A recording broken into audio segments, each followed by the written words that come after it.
Singeli ni aina ya muziki wa kiutamaduni wenye nguvu nyingi ambayo imeibuka katika mikoa ya pwani ya Tanzania tangu mwanzoni mwa karne ya 20. Singeli hutumika katika shughuli mbalimbali za kijamii, hususani kwa kutoa fursa kwa jamii katika kushughulikia masuala yanayohusu vijana, ustahimilivu na uzoefu wa maisha ya vijijini na mijini.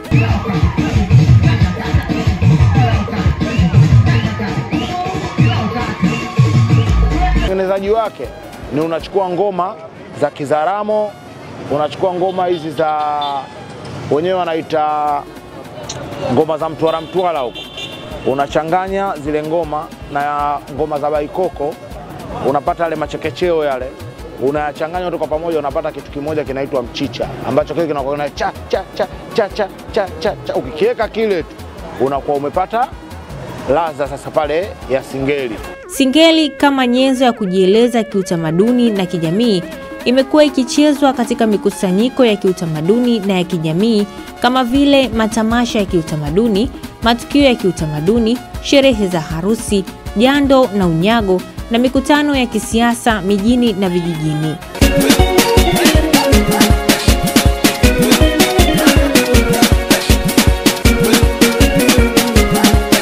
Asili ya muziki wa singeli imekita mizizi katika ngoma za asili za kiutamaduni na muziki, ikijumuisha ala kama vile ngoma, marimba na vichekeche.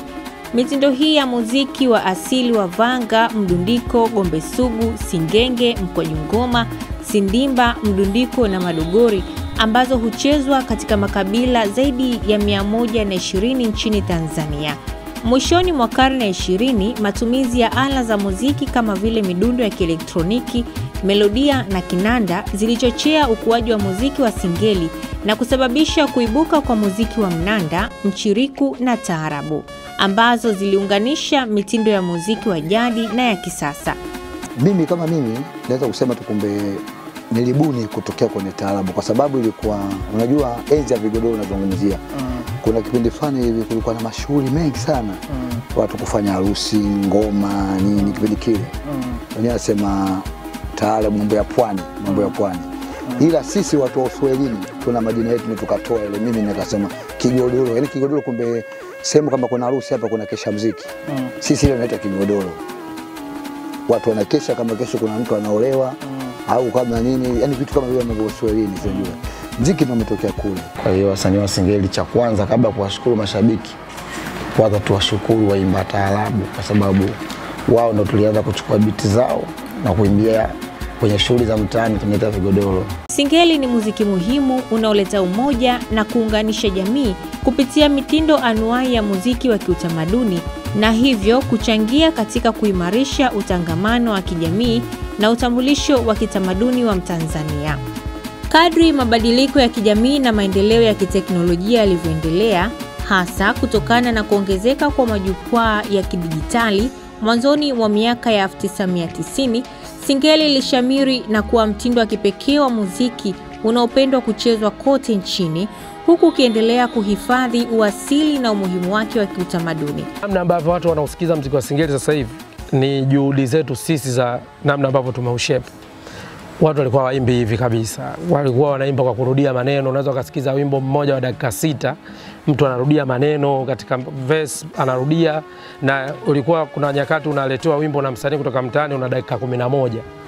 Unaelewa vizuri. Sasa ili DJ aweze kumix, ili muweze kuizungumzia, ili kwenye kipindi mtengeneze content, kwa tukawa tunatafuta wasanii, tunaanza kuwapa darasa kwamba unajua hii ni radio, ili tuweze kufanya vipindi vikawa vizuri, watu wakasikiliza na tukapiga nyimbo nyingi zaidi.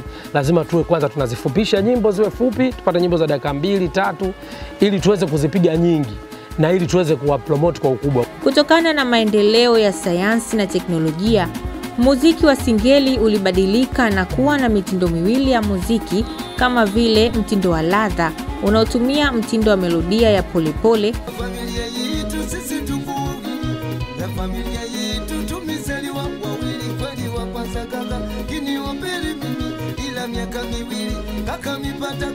na bakora inayotofautishwa na mdundo wake wa haraka na wa nguvu.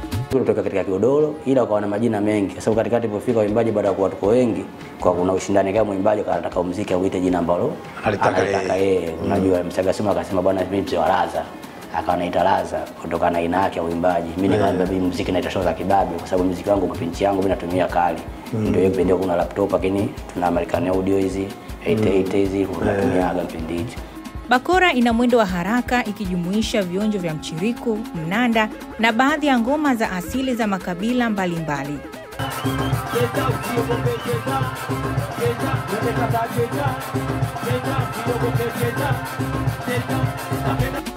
Jina la muziki wa Singeli lilipata umaarufu kutokana na msanii almaarufu Kisingeli, ambaye mtindo wake wa kipekee wa uchezaji ulivutia hadhira kubwa na hivyo kuchangia muziki wa Singeli kupata umaarufu na utambulisho wake kutokana na mtindo uchezaji wa msanii huyo.